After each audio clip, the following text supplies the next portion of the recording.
The Lord be with you. And with your spirit. A reading from the Holy Gospel according to Saint Luke. Glory to you, O Lord.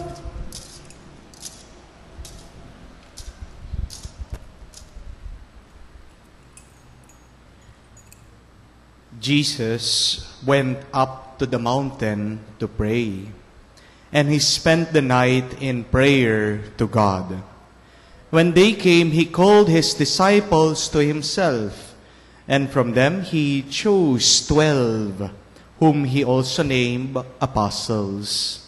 Simon, whom he named Peter, and his brother Andrew, James, John, Philip, Bartholomew, and Matthew, Thomas, James the son of Alphaeus, Simon, who was called a zealot, and Judas the son of James, and Judas Iscariot, who became a traitor.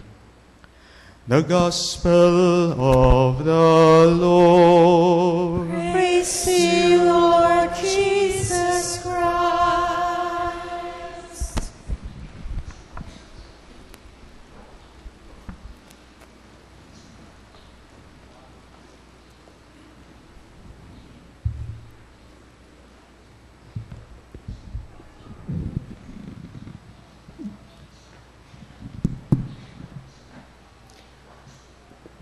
Good morning, dear brothers and sisters.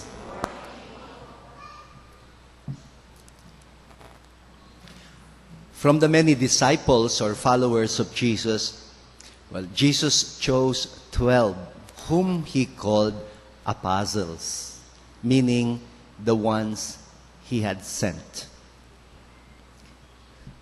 Dear Among Paul Velasco, Spiritual Director of the Theology Department of Mother of Good Counsel Seminary, dear Among Joel Jomarsus Gatus, the Vice Rector of the Cathedral, my dear brothers and sisters in the Lord,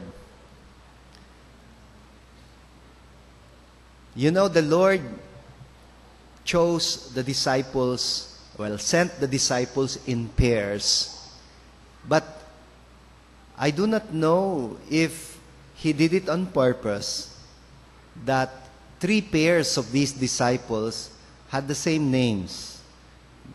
Yung tinatawag nating tokayo. In English, namesakes. 2 ang Simon, 2 ang James, 2 ang Judas. You notice that? Simon, who became Peter. Simon, the other Simon, the zealot whom we celebrate today. 2 James, James, the brother of John, or the son of Zebedee, and James, the son of Alphaeus. 2 Judas, of course, mas kilala nung iba, yung masamang Judas, no? Well, hindi siya masamang tao. He was also loved and chosen by the Lord. Judas Iscariot, who betrayed the Lord, and our dear Judas, whom you do not want to call Judas because you hate the name Judas. We'd rather call him Jude, Jude Thaddeus, or Judas, the son of James. At 2 paris din na magkapatid. Simon had a brother, Andrew. James had a brother, John. And of course, the rest, sinasummarize ko na lang PBMT, Philip, Bartholomew, Matthew, and Thomas. Then, kompleto ko na ang 12 apostles. Yan ang technique ko for memorizing the 12 apostles. 3 set ng tokayo, at ang 2 ay may kapatid, and PBMT, Philip, Bartholomew, Matthew, and Thomas. Sabi nila, of the 12 apostles of Jesus, the one we know really very little about is our beloved patron saint, Saint Jude. I protest against that. I think we have a way of knowing about our patron saint, Saint Jude, by opening the farewell address of the Lord, John chapter 14, 15, 16, 17. And you'll probably be wondering, talaga? Marami tayong malalaman about St. Jude? Yes. You know, yung tinatawag nilang farewell address is the long goodbye speech of Jesus. Bago niya iniwan ng kanyang mga alagad, naghabilin siya. Isang walang hanggang paalam. And it is actually occasioned by 3 questions. 3 questions that begin with the address, Master. Jesus is addressed as a Master. And they're all in chapter 14, yung questions. The first question is posed by Saint Thomas. Ang sabi niya, Master, we do not know where you are going. How can we know the way? Ang sagot ni Jesus, maikli lang. Sabi kay Thomas, Thomas, I am the way, the truth, and the life. And then the second question is posed by Philip. Ang sabi ni Philip, Master, show us the Father. That is going to be enough for us. So request siya, show us the Father.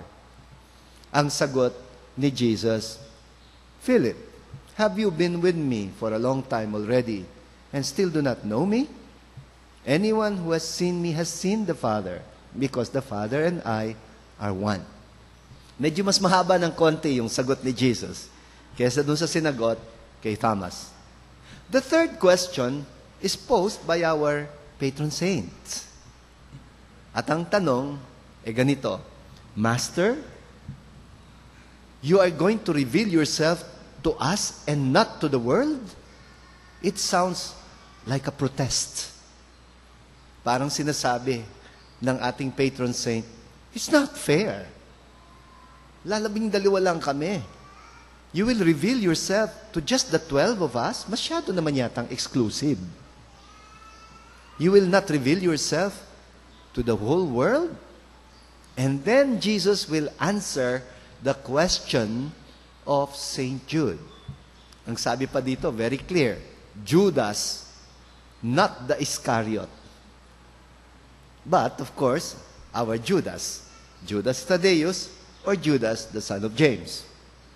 Siyang nagtanong at sinagot ni Jesus. Na-experience nyo na ho ba yung merong nag-uusap sa telepono, hindi nyo alam yung sinasabi nung kabilang linya, pero naririnig nyo ang sinasabi nitong nasa tabi ninyo na tumitelepono. Kahit hindi nyo alam yung sinasabi nung nasa kabilang linya, batay dun sa naririnig ninyo, parang pwede ninyong hulaan ano bang sinasabi nung nasa kabilang linya. Well, today, maikli lang ang mga linya nitong si St. Jude. Pero mahaba ang sagot. Ang pinakamahabang sagot ni Jesus ay kay St. Jude. And I think that tells a lot about our patron saint. Mantakin ninyo, sinimulan niyang sagutin si Jude sa chapter 14. Natapos ang chapter 14, hindi pa tapos si Jesus na sumasagot kay Jude. And then, chapter 15, the whole of chapter 15, sagot pa rin kay St. Jude. Natapos ang chapter 15, the whole of chapter 16, sagot pa rin kay St. Jude. Well, towards the end of chapter 16, sabay-sabay na yung disciples na magsabing, now you are speaking plainly and not in parables. And then now Jesus would address the rest of them with chapter 17. Kaya hindi totoo na konti lang ang malalaman natin about Jude. I think we can know a lot about St. Jude through the answer of Jesus to him. Ang sabi ni Jesus sa kanya, remember what was the question again? Don't ever forget that question. It's very important. Master, will you reveal yourself to us and not to the whole world? Don't forget that question. Will you reveal yourself to us and not to the whole world? It's a protest.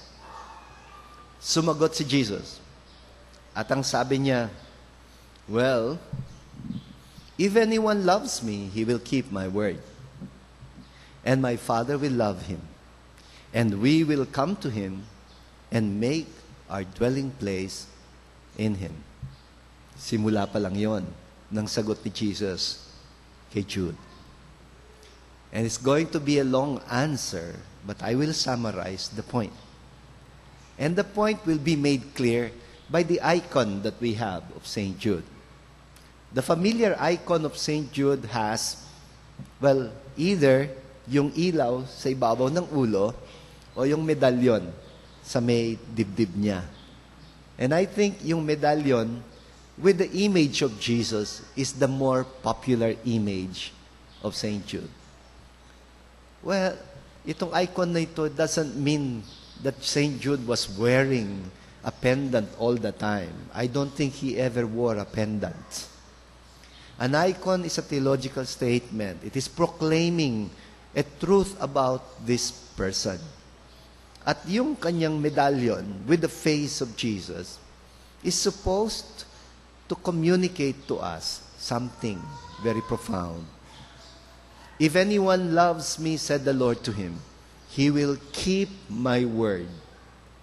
That if you keep Jesus' word, the Father will love you, and the Father and the Son will come to you, and the Father and the Son will be present in you. And of course, if the Father and the Son are present in you, then God will be revealed through you. Ang sabi ni Jesus when He sent the apostles, remember in John chapter 15, John chapter 20, no?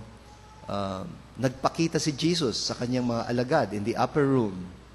And then He breathed on them. And then He said to them, as the Father has sent me, so I send you. As the Father has sent me. Now, listen to that word, sent. Kung papaano ako isinugo ng Ama, ganyan ko kayong isinusugo. Or you can say, kung papaano kong ipinadala ng Ama, ganyan ko kayong ipinapadala.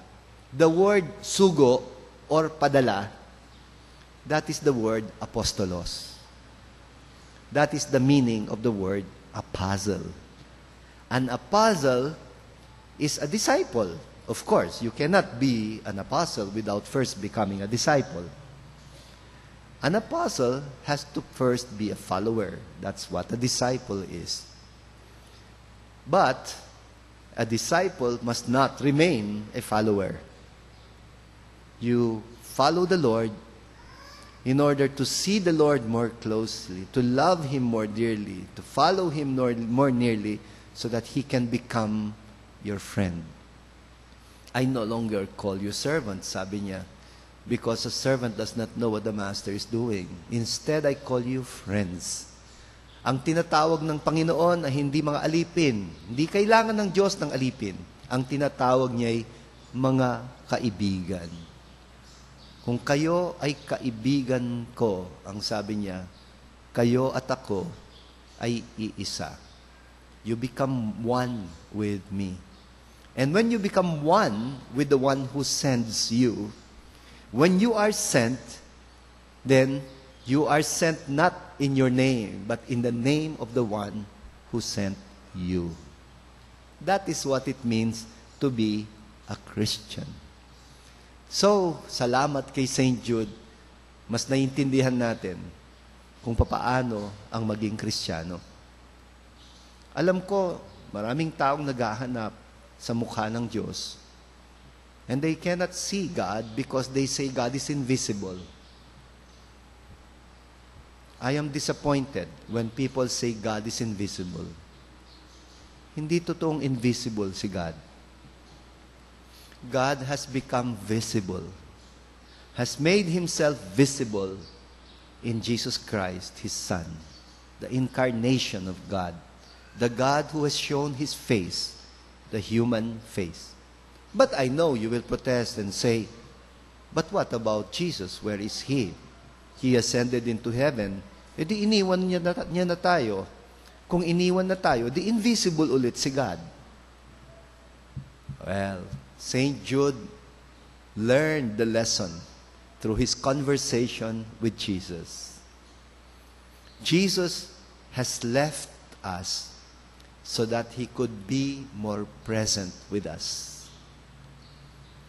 He has ascended into heaven so that he could send us the Holy Spirit, so that through the Holy Spirit, God's Word will become alive and enfleshed, incarnate in every disciple. If anyone loves me, he will keep my word. And my Father will love him. And we will come to him and make our dwelling place in him. Meaning, we will be present in him. Kaya mga kapatid, kapag hinahanap nila si Kristo, huwag niyo silang ituturo sa crucifix. Kahoy lang yan. It's just a picture. Huwag niyong ituro sa mga litrato.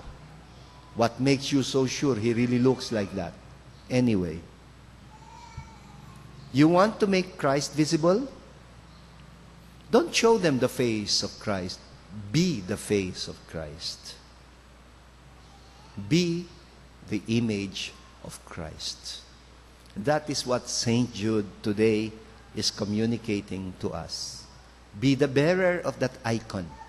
Be the bearer of the likeness of Jesus. And be that very likeness of Jesus. How? Well, by allowing His Word to take flesh in our lives. He will keep my word, anyone who loves me. You're listening to Him now. To Him, not to me. You're listening to Him. You're listening not to my word, but to His word. And if you love Him, you will welcome His word. And if you welcome His word, you will keep that word and allow that word to change you. And when that word transforms you, you become the very likeness of the Word made flesh in Jesus Christ. Kaya, thank you to our beloved patron saint, St. Jude. Now we know what it means to be a disciple and apostle of the Lord.